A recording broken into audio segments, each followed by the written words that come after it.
Olá, muito boa noite para você. Julgamento dos 5 acusados de ataques a coletivos em 2014 continua no Fórum de São José de Ribamar. Relatório da Polícia Militar registra 352 assaltos a coletivos neste ano em São Luís. Botão do pânico que seria instalado no transporte público na capital é lei, mas... A lei foi sancionada no dia 21 de agosto de 2017. No ano passado, o botão do pânico chegou a ser testado em alguns coletivos da capital, mas nenhum foi instalado. E até agora, a lei continua sem ser cumprida. Publicado no Diário Oficial da União a medida provisória que acaba com o seguro DPVAT. Para valer, ainda precisa ser aprovada no Congresso. Presidente estadual do PSL, o vereador Chico Carvalho, se manifesta após a possibilidade do presidente Jair Bolsonaro deixar o partido. Solenidade no Ministério da Educação em Brasília marca a posse do professor Natalino Salgado como reitor da Universidade Federal do Maranhão. São os destaques do JG de hoje, que está começando agora.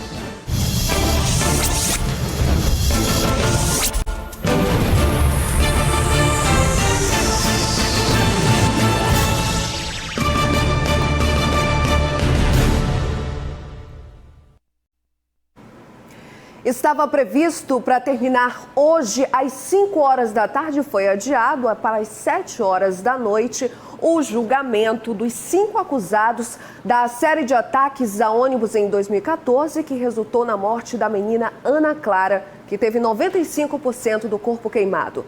Foi também nesses ataques a ônibus que a mãe da menina Ana Clara, Juliane Carvalho, a irmã dela, Lohane Beatriz, e o entregador Márcio Rony ficaram gravemente feridos. O julgamento segue no Fórum de São José de Ribamar. A promotoria pede a condenação dos réus por homicídio triplamente qualificado. Ainda hoje no JG a gente vai trazer mais detalhes sobre o julgamento.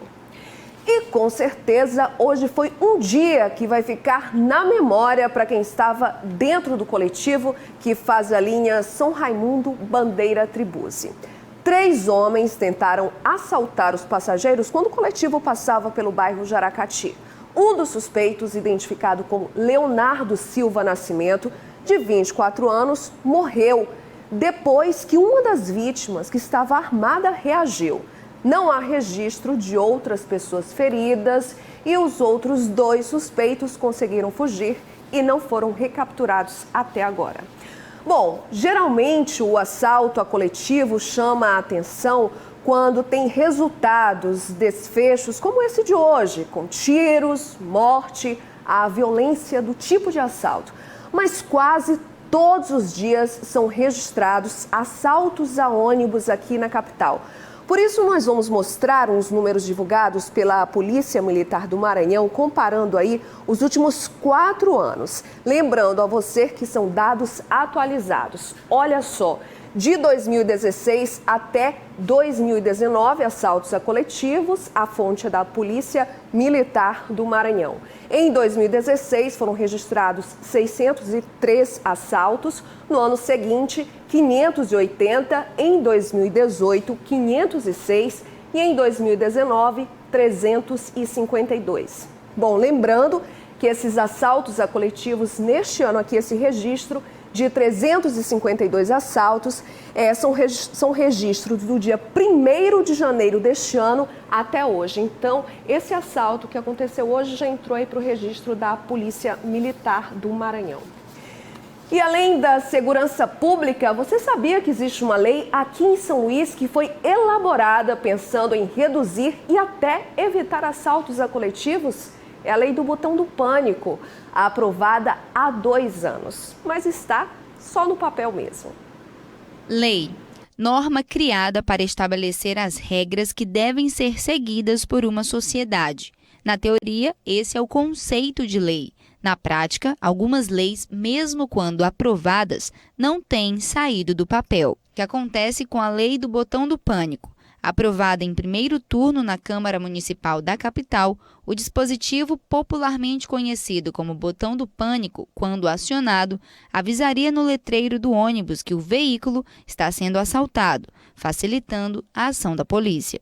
O vereador Chico Carvalho, autor da lei, garante que a sua implementação reduziria em até 30% o número de assaltos. Nós copiamos, analisando várias capitais, como Natal, como Recife, que já tinha botão do alerta, né, que o pessoal resolveu mudar o nome. Botão do alerta, houve uma diminuição de assalto nos ônibus em 30%. A lei foi sancionada no dia 21 de agosto de 2017. No ano passado, o botão do pânico chegou a ser testado em alguns coletivos da capital, mas nenhum foi instalado. E até agora, a lei continua sem ser cumprida. A prefeitura ainda não deu uma justificativa sobre o não cumprimento do que era para funcionar há pelo menos 2 anos. Eu conversei por várias vezes com o secretário de transporte, doutor Canidé, e estava fazendo estudo. Eu ainda me propus a trazer algumas pessoas do Pará, que foi a Universidade Federal do Pará que desenvolveu esse projeto, para trazer para cá, para discutir com a gente. Infelizmente, nós não chegamos a um denominador e até hoje não funciona. Apesar da proposta ser boa e ajudar a reduzir esses números, por nunca ter saído do papel, tem gente que nem sabe do que se trata. Não, nunca ouviu falar não. Seria um botão para colocar como sinal de alerta dentro do coletivo para avisar situações de risco como assalto. O senhor acha que isso seria bom? Realmente, se for para evitar esse tipo de coisa assim com a população, é muito bom. E se eu lhe disser que tem 2 anos que essa lei foi sancionada e tem 2 anos que ela não é cumprida em São Luís? Mas tem que ser cumprida, né? Para a segurança da população tem que ser cumprida, né? Nem que fala com o Ministério Público ou juízes de direito, né? Tem que ser cumprida para a segurança da população. Essa é mesmo a medida que será tomada para cobrar que os botões de alerta comecem a funcionar.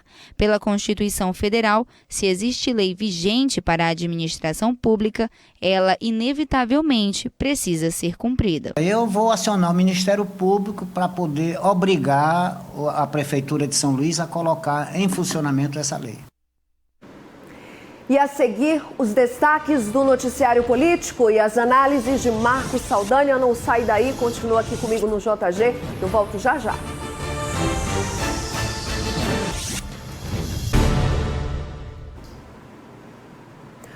O acordo de salvaguarda tecnológica de Alcântara deu mais um passo.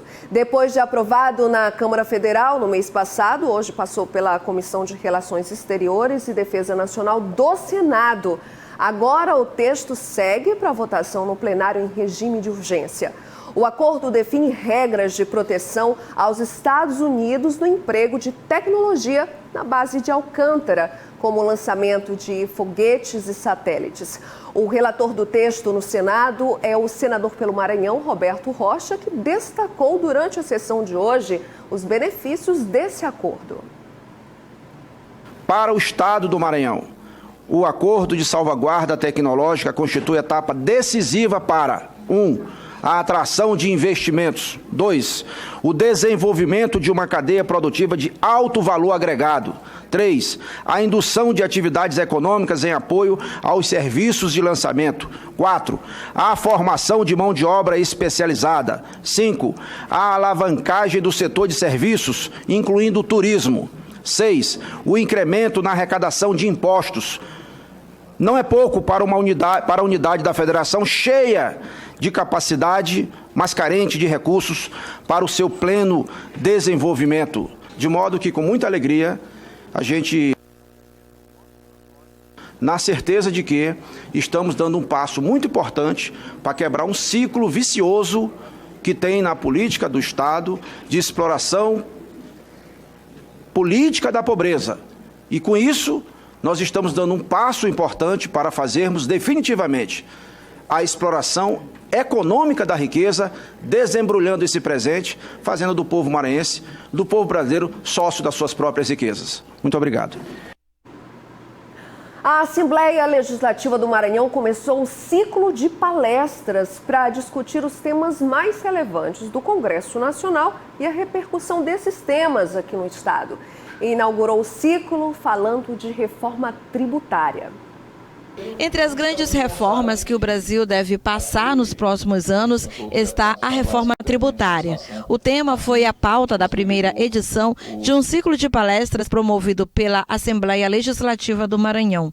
O Maranhão Discutindo o Brasil no âmbito do Poder Legislativo traz ao debate os principais assuntos que refletem diretamente na vida dos cidadãos. A reforma tributária, esse tema vai ficar aí durante alguns meses, porque começa a discussão agora em torno da reforma tributária.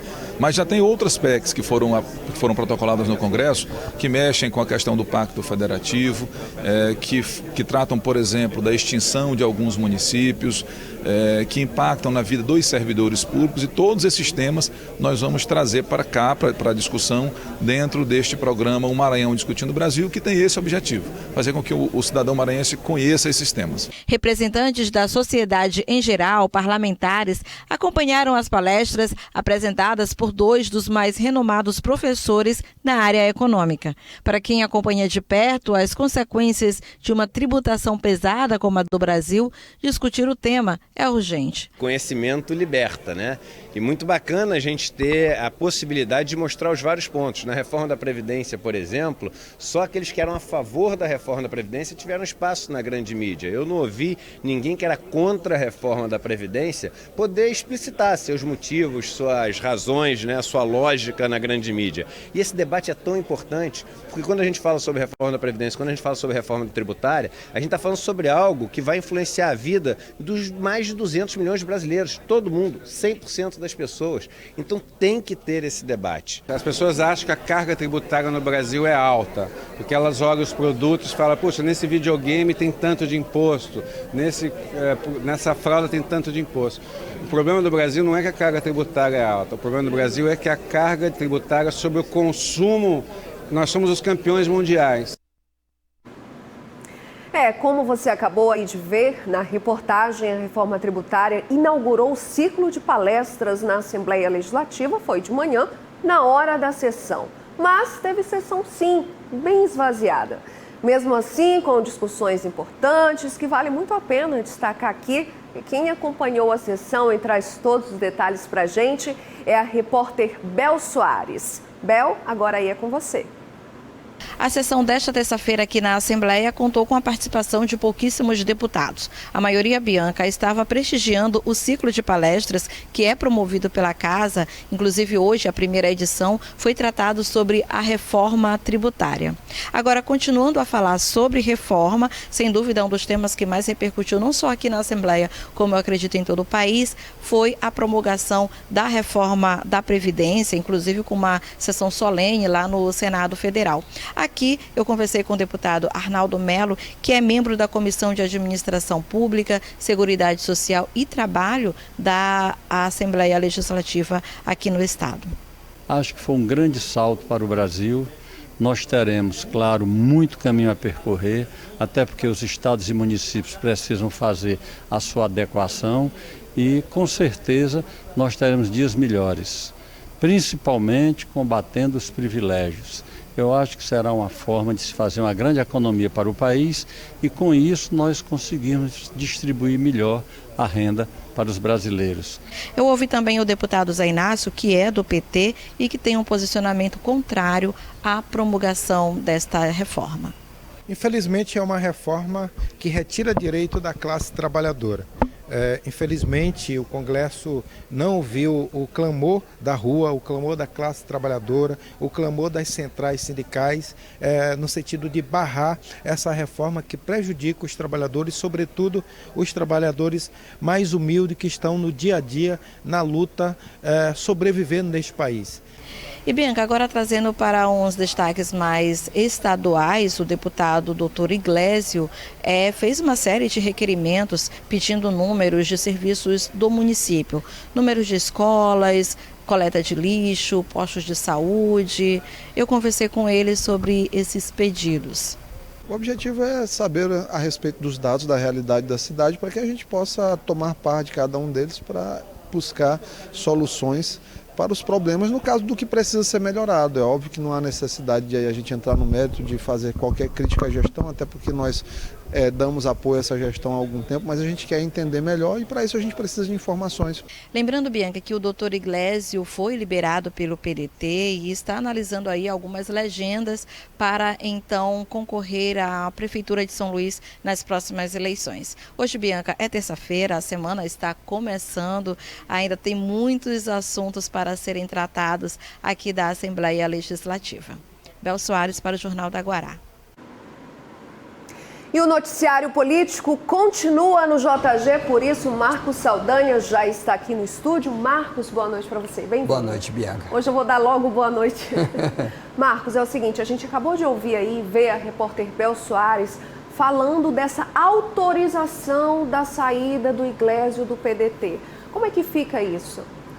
Pois é, Bianca, a gente sabe que hoje tem uma discussão muito grande de quem é o mandato, né? Se é do próprio candidato ou se é do partido. Essa saída, ela depende de uma autorização, ela depende de uma liberação e o Iglesio pediu essa autorização para deixar o partido porque ele tem interesse em disputar as eleições municipais do ano que vem e o PDT, o partido da qual ele está afiliado ainda, é um partido que de fato já tem nome, né? Nós já temos aí um candidato aqui que já esteve aqui, inclusive, no Jornal da Guará, já reafirmou que de fato, né, estará aí nas eleições majoritárias. Então, nesse momento, então, ele não tem outra saída, se não abre mão de ser candidato, de buscar um outro partido. A nossa reportagem conversou com o doutor Iglesio sobre exatamente esse assunto, né, a saída dele do PDT, agora ele está liberado, ele falou com a gente sobre isso.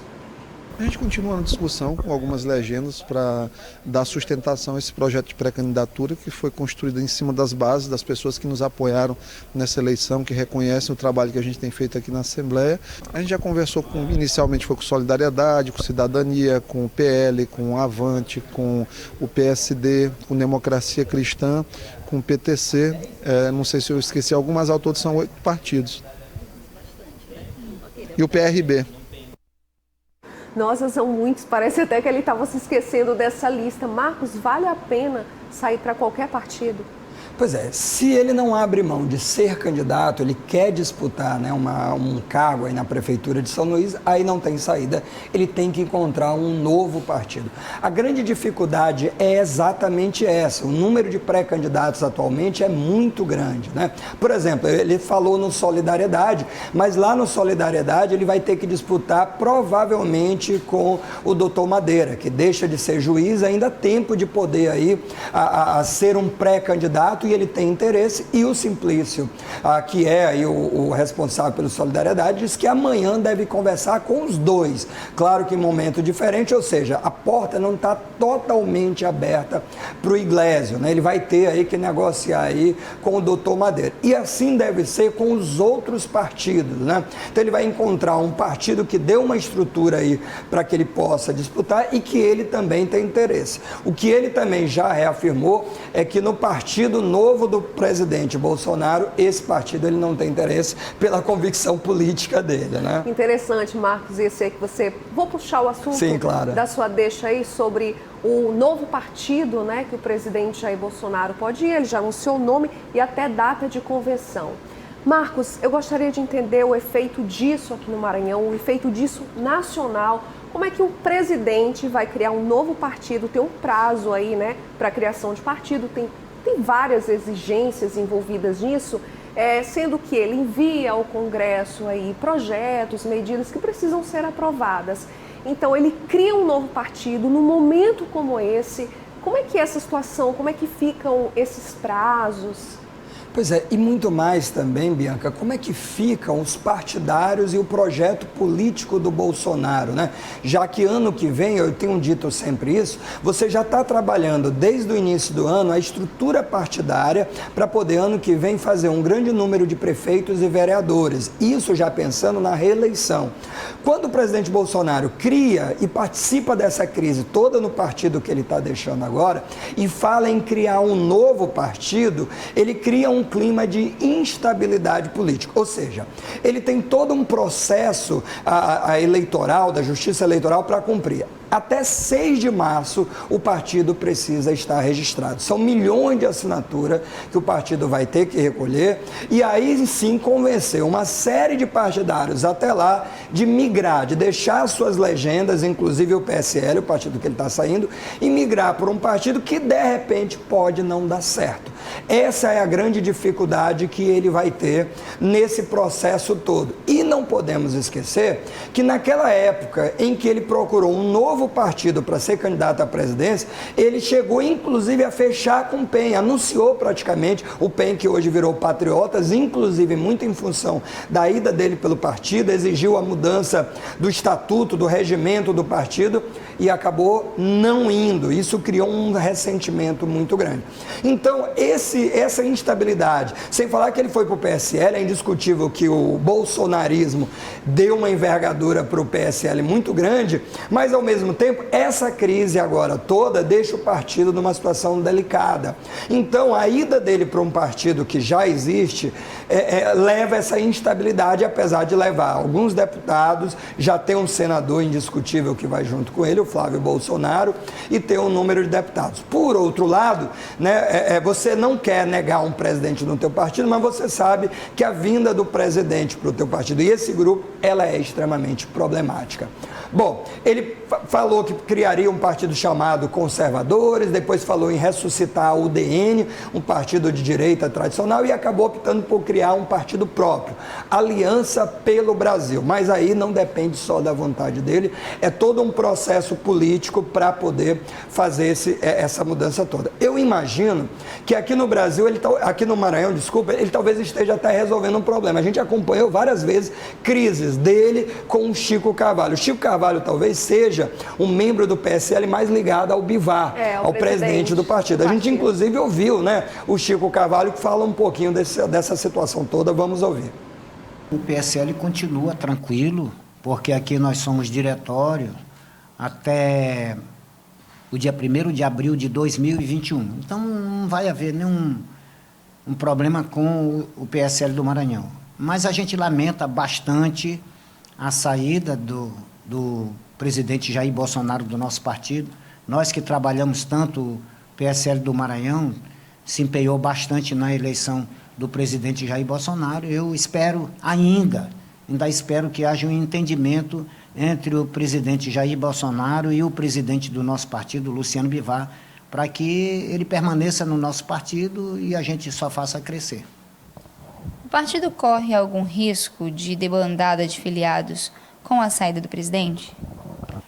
Olha, se o presidente sair, com certeza nós vamos ter uma baixa muito grande. Deve sair pelo menos 20, 23 deputados federais com ele. Aqui no Maranhão não vamos ter grandes baixas assim não, porque as pessoas que vieram junto com ele foram bem poucas que vieram para cá. Pois é, enfim, me parece que a situação dele é mais confortável, ou seja, o próprio Bolsonaro resolveu um problema que era essa crise que sempre tinha no PSL. Marcos, mas me deu a impressão aí, o Chico Carvalho, vereador presidente aí do PSL no Maranhão, parece assim bastante tranquilo, estável, né? Independentemente da saída do presidente Jair Bolsonaro ou não, ele segue ali firme ao partido, né? Sobretudo se o partido, de fato, que é o que acredito que tem direito, ficar com um fundo partidário. Então o Bolsonaro vai para um partido novo, que vai ser criado ainda e nem tem a garantia de tempo de televisão e de fundo partidário. Ou seja, quem fica no PSL fica com tempo de televisão e fica com fundo partidário. Talvez isso explique essa serenidade, essa tranquilidade do Chico Carvalho. Eu imagino que a Maura Jorge deva seguir aí o Bolsonaro para onde ele for. Mas o partido PSL... Aí já vai resolver outro problema também, Maura Jorge e Chico Carvalho. Exatamente. Tudo resolvido e com dinheiro no partido. É uma situação realmente confortável se assim for. Marcos, muito obrigada aqui pela tua participação hoje. Eu ainda te espero essa semana, tá? Então, até quinta-feira. Boa noite. Muito obrigada. E logo mais, os efeitos da extinção do seguro DPVAT. Eu volto já.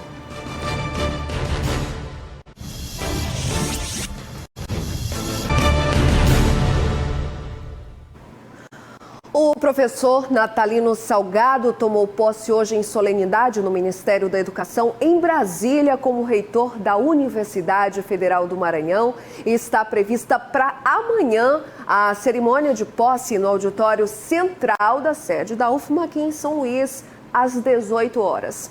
Natalino Salgado assume a reitoria da UFMA pela terceira vez e neste mandato fica no cargo, no lugar de Nair Portela, que foi a primeira mulher reitora da UFMA. Mudando de assunto, falando que desde ontem há a polêmica do fim do seguro DPVAT, o seguro pago em acidentes de trânsito. A medida provisória já foi publicada hoje no Diário Oficial da União. E aí, o seguro vai acabar? Ainda não. Depende de votação, de uma aprovação no Congresso. Enquanto isso, a medida aí vai dividindo opiniões. O Maranhão é o quarto estado da região Nordeste que mais paga indenizações pelo seguro DPVAT. No ano passado, foram pagas 12.772 indenizações.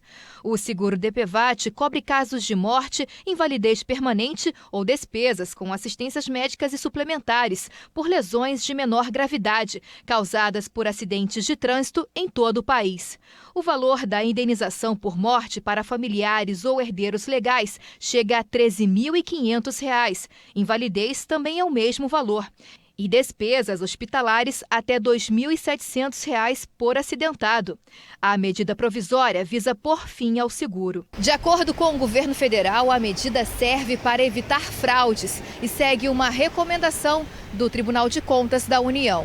Para entrar em vigor, a medida ainda precisa ser aprovada pelo Congresso e, se aprovada, passa a valer a partir do dia 1º de janeiro do ano que vem. Toda essa situação tem seus pontos positivos e seus pontos negativos.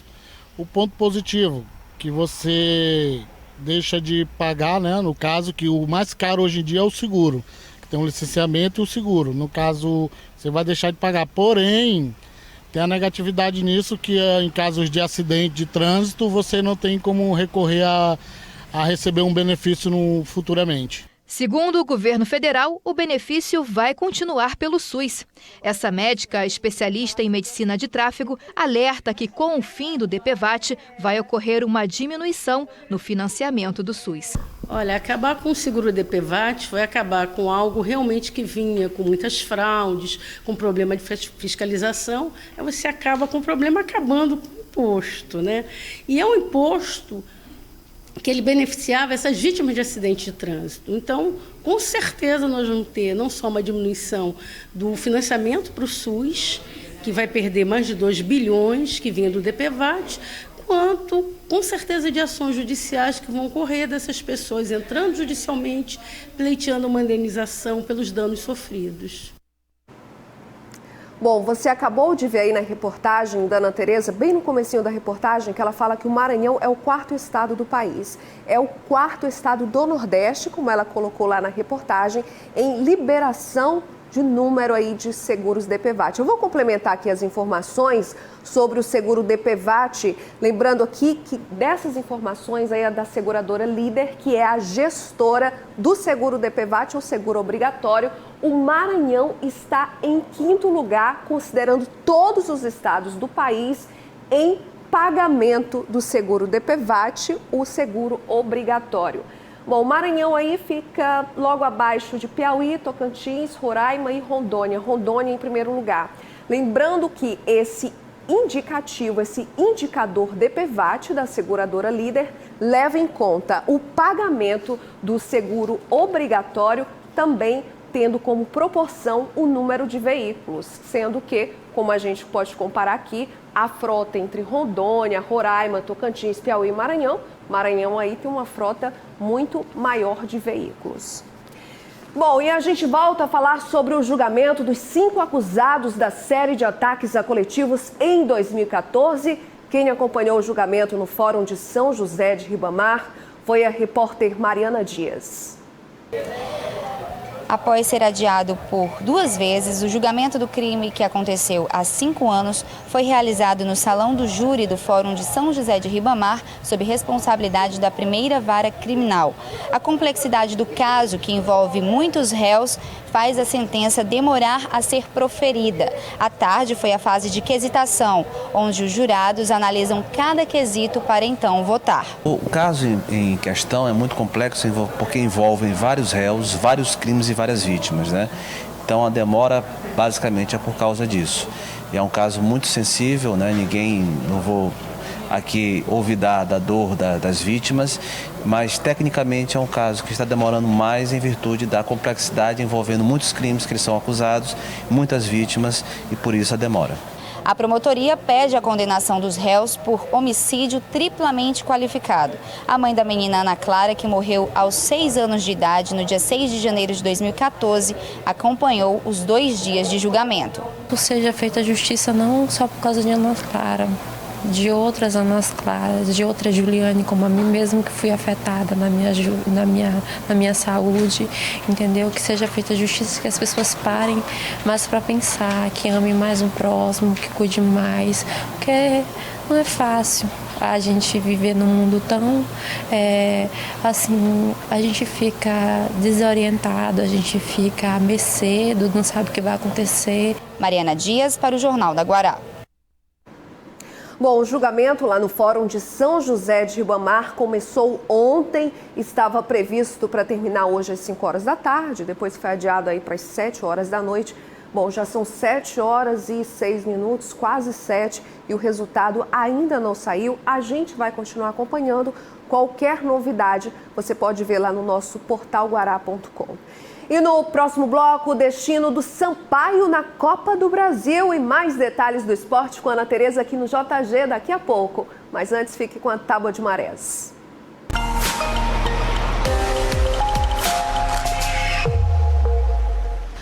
Às 2 horas e 7 minutos, baixa mar de 0,1 metro. Às 8 horas e 6 minutos da manhã tem a primeira praia-mar do dia, com 5,8 metros. À tarde, tudo muda com a baixa-mar de 0,4 metro a partir das 14 horas e 19 minutos. E a quarta-feira encerra com praia-mar de 6,1 metros às 20 horas e 16 minutos.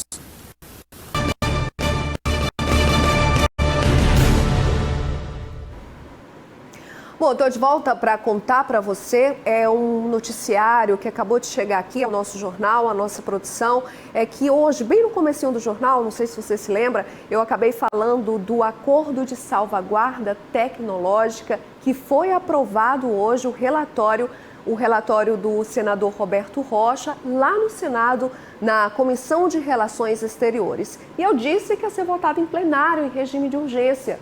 E olha só, já foi aprovado em regime de urgência lá no Senado Federal e agora segue para a promulgação aí do presidente Jair Bolsonaro, o acordo de salvaguarda tecnológica que passou pela Câmara Federal, os deputados aprovaram, depois foi para o Senado, para a Comissão de Relações Exteriores e foi aprovado hoje mesmo lá no plenário. Mais detalhes aí ao longo da nossa programação no portal guará.com. E o esporte agora abre espaço aqui no JG, e claro que é com a Ana Tereza, que já está por aqui.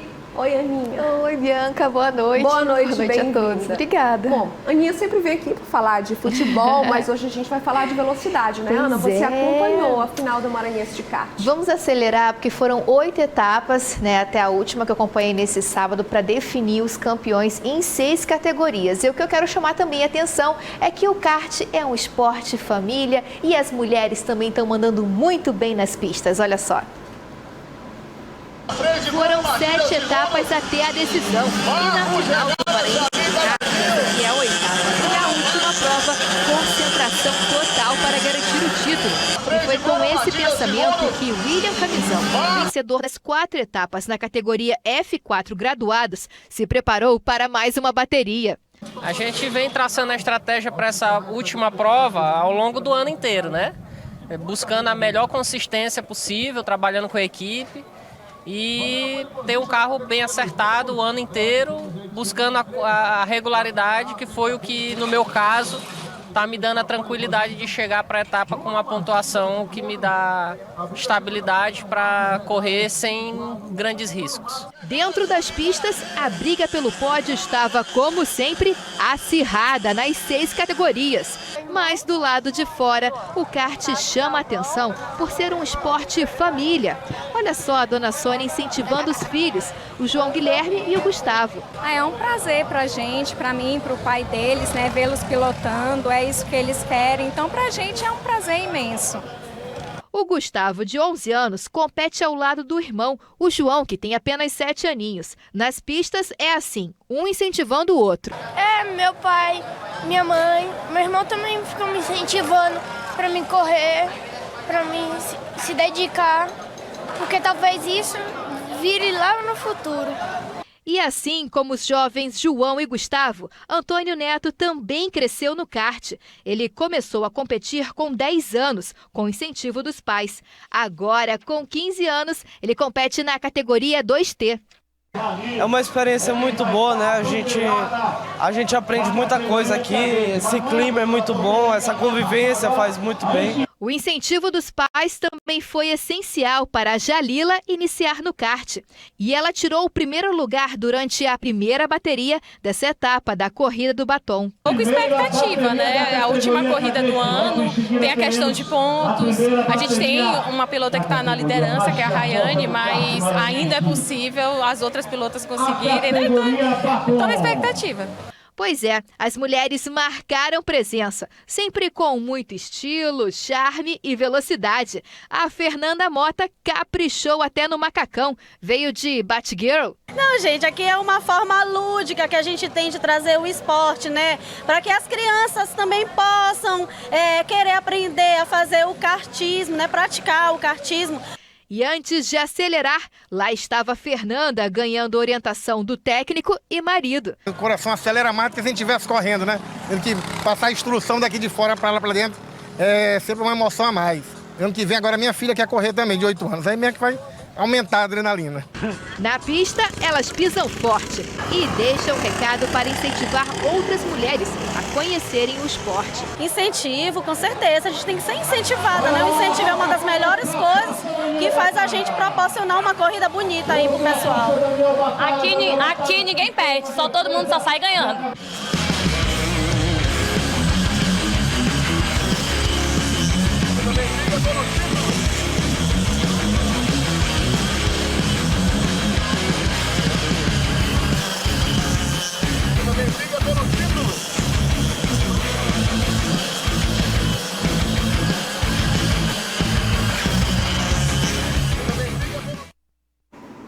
Muito legal, né, Bianca? Olha, no portalagora.com você confere o resultado, né? Quem foram os vencedores das 6 categorias em disputa.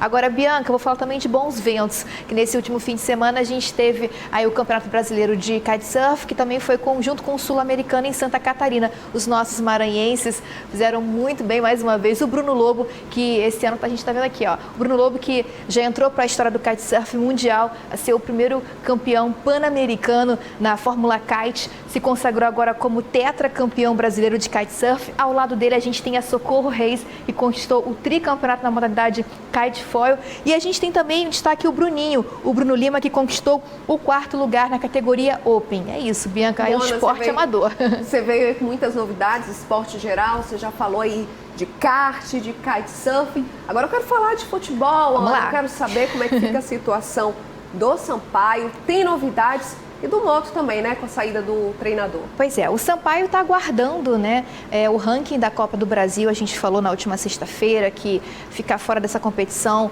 é uma cota que vai pesar, custar caro, mas ainda há a possibilidade, está aguardando o ranking. O Sampaio está em 38º lugar. A competição credencia os 40 primeiros clubes, os 40 melhores clubes classificados. Por enquanto, não tem nenhum clube que ainda chegou à pontuação de Sampaio Corrêa, então até o final do ano a gente vai saber se o Sampaio vai conquistar. Tá com um pezinho já lá. Tá com um pezinho já na Copa do Brasil e seria muito bom por conta da cota também para o clube que está precisando. Sobre o Motoclube, Bianca, após a saída do técnico Marcelo Marcinho Guerreiro, que foi para o futebol cearense jogar no Caucaia, né? Teve aquela questão. O Moto está negociando com 2 técnicos, aí são os preferidos, que é o Luizinho Lopes, que é ex-13 da Paraíba, e o Leandro Campos, que estava no Ferroviário, foi técnico do Ferroviário. Bom, tem também informações sobre as eleições do Moto. A Assembleia Geral já está definida para o próximo dia 21 de novembro, vai ser lá no CEPRAMA. É isso, foi adiantada, né, a votação? Isso, exatamente. Então, dia 21 a gente vai... tem até o dia 17 para inscrever as chapas. Por enquanto tem só a do atual presidente, que é o Natanael Júnior. Bom, gente, eu vou encerrar agora o JG de hoje. Continue aqui no seu canal 23, na TV Guará, que logo em seguida tem os analistas. Não perca. E eu volto amanhã, a partir das 6h30 da noite, com mais JG. Eu conto com carinho aí da sua companhia. Boa noite para você. Boa noite, Ana. Boa noite, Bianca. Pode se despedir também. Tchau, gente. Tchau.